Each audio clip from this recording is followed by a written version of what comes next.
नमस्कार, न्यूज 18 मध्य प्रदेश छत्तीसगढ़ आप देख रहे हैं और आपके साथ मैं हूं अंशिका पाठक।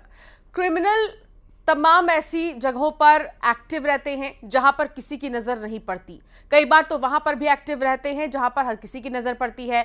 आज कुछ यही खबरें लेकर आए हैं आपको सावधान करने के लिए। अब बात उस इलाके की जहां पहाड़ी पर सड़ी गली हालत में लाश मिली। वॉलेट में एक फोटो था जिससे लाश की पहचान हुई है। यह कत्ल का मामला था जिसका कनेक्शन 3 राज्यों से है। मृतक की कॉल डिटेल्स में कैद था कातिलों का राज। दरअसल 2 लड़के एक ही लड़की से बात करते थे। आखिर कत्ल किसका हुआ, वजह भी हैरान करने वाली है। देखिए रिपोर्ट।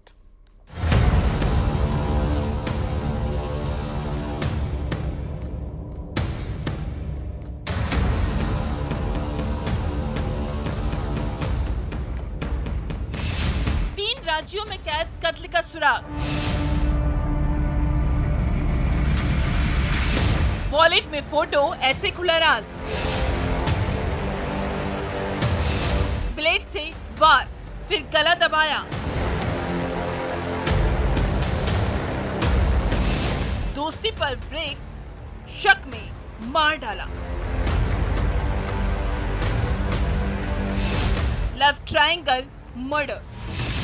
करीब 1 महीने से आईटीआई छात्र कृष्णा बिसेन की मौत की मिस्ट्री बनी हुई थी और इस मिस्ट्री का कनेक्शन जुड़ा 3 राज्यों से, एमपी, महाराष्ट्र और तेलंगाना। कृष्णा बिसेन 30 सितंबर को लापता हुआ था। 19 अक्टूबर को पहाड़ी पर लाश मिली और 1 महीने बाद आरोपी सलाखों के पीछे पहुंचे। कत्ल की ये गुत्थी पुलिस ने ऐसे सुलझाई। मामला बालाघाट जिले के बारासिवनी थाना इलाके का है। कृष्णा की गुमशुदगी की रिपोर्ट बारासिवनी थाने में दर्ज कराई गई थी। 19 अक्टूबर को बारासिवनी के कायदी पहाड़ी में सड़ी गली लाश मिली। लाश की पहचान करना पुलिस के लिए चुनौती था, लेकिन वॉलेट में मिले फोटो से लाश की पहचान हुई। ये लाश लापता कृष्णा की थी। शव जो था उसकी पैंट की जेब में हमको शव की एक वॉलेट मिला है, फोटो, जिसमें कि फोटो से पहचान की गई कि शव जो था वो कृष्णा बिसेन का ही है। फिर परिवारजनों ने उसकी शिनाख्ती की। पहले लाश की पहचान हुई, मृतक कृष्णा की कॉल डिटेल्स खंगाली गई। आखिरी बार कृष्णा आरोपियों के साथ देखा गया था। उसके बाद दोनों आरोपी तालेंद्र और रोहित फरार थे, जिनकी लोकेशन मिली हैदराबाद। कृष्णा की ब्लेड से हाथ की नस काटी गई थी।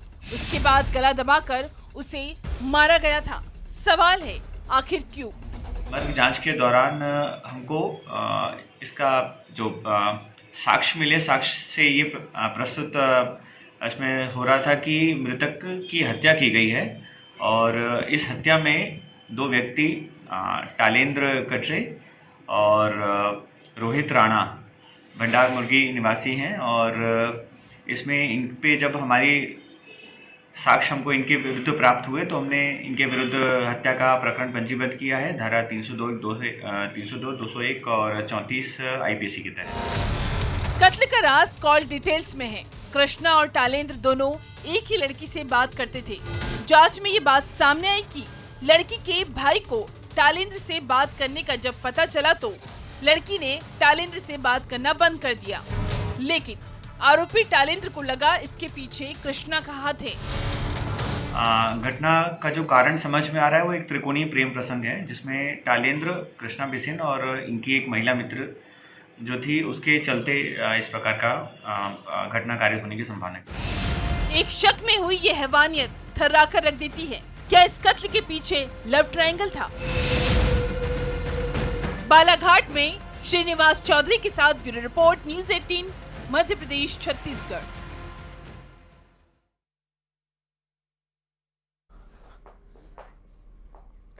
वॉलेट में जिस तरीके से तमाम चीजें मिली और उसके बाद जो भी गुत्थी थी इस पूरे हत्या की, वो सुलझती हुई नजर आई। अब बात एक लड़की 2 महीने पहले अचानक गायब हो गई।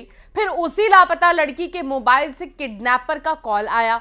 15 लाख की फिरौती मांगी गई। आखिर वो लड़की कहां गुम हो गई थी? 2 महीने बाद जंगल से मिली लड़की की लाश। किडनैपर लाश की फिरौती क्यों मांग रहे थे? कातिल कौन है? कातिल आखिर क्या चाहता था? कत्ल आखिर क्यों हुआ? ये तमाम चीजें आपको इस रिपोर्ट में बताते हैं।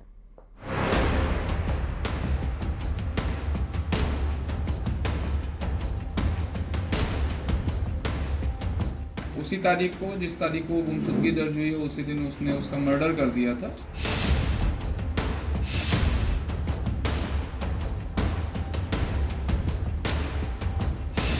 लड़की का अपहरण, 15 लाख की फिरौती।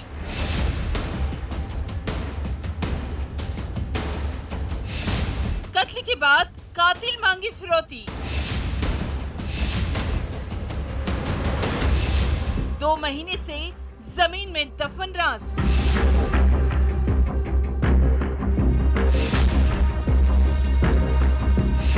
तीन कॉल, अजब किडनैपर का सच। कोरबा कंकाल लवर किलर।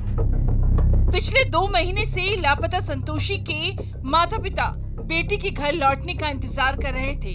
करीब 2 महीने पहले 28 सितंबर को संतोषी विश्वकर्मा रहस्यमय तरीके से लापता हो गई थी। कोरबा के बांगो थाना इलाके चूनाभट्टी गांव की रहने वाली संतोषी बस से कोरबा जाने के लिए निकली थी, लेकिन 2 दिन बाद भी वो घर नहीं लौटी। गुमशुदगी की रिपोर्ट दर्ज कराई गई। इस बीच संतोषी के परिवार वालों को किडनैपर का कॉल आया। ये कॉल होश उड़ाने वाला था। किडनैपर ने संतोषी की जान की कीमत लगाई थी 15 लाख रुपए। इस फिरौती में किडनैपर का अंदाज शक पैदा कर रहा था। फिरौती के लिए कॉल एक तो लड़की के फोन से गया, जिसको सोनू ने किया, और एक कॉल जीवा ने भी किया है, जो लड़की के पिता को किया कि आप मतलब अगर लड़की को जिंदा चाहते हैं तो आप इतने 15 लाख के आसपास की डिमांड किया था। पहले किडनैपर प्यार से फिरौती मांगते हैं, सुनिए जरा। हम लोग बहुत परेशान हैं भैया। नहीं, अरे ठीक है माँ जी, उसका टेंशन मत लो, परेशान मत होना, ठीक है, उसका दिक्कत मत करना। उसके बाद धमकी भरे अंदाज में, पैसा लेके सिर्फ एक आदमी आएगा, अगर कोई होशियारी किए तो आप ये याद रखना। आप रायपुर से बोल रहे हो ना? हाँ, मैं रायपुर से लोकेशन लिखवा लीजिए, कहीं भी जाकर लोकेशन लिखवा लीजिए। जब मैं लड़की उठा सकता हूँ तो लड़की के साथ मैं कुछ भी कर सकता हूँ, ठीक है। किडनैपिंग की ये गुत्थी उलझती जा रही थी। आखिर संतोषी कहाँ गुम हो गई? किडनैपर ने संतोषी के मोबाइल से ही फिरौती का कॉल किया था। फिरौती की मांग से कारण ही मतलब ये पूरा केस ओपन हुआ, क्योंकि उनकी फिरौती की मांग की उन्होंने शिकायत जैसे ही पुलिस में की तो हम गुमशुदगी से इस केस को अपराध में कायम किया। 364-65 लगा के हमने अपराध दर्ज किया इसमें, और अपराध दर्ज करने के कारण ही फिर हम उसमें विवेचना में जब बढ़ रहे थे तो ये 4-5 आरोपी जो है ये अपनी सुकून से फरार हो गए। पुलिस लापता संतोषी का पता लगा रही थी। इसी बीच आरोपियों का सुराग मिला और जो खुलासा हुआ वो दिल दहलाने वाला था।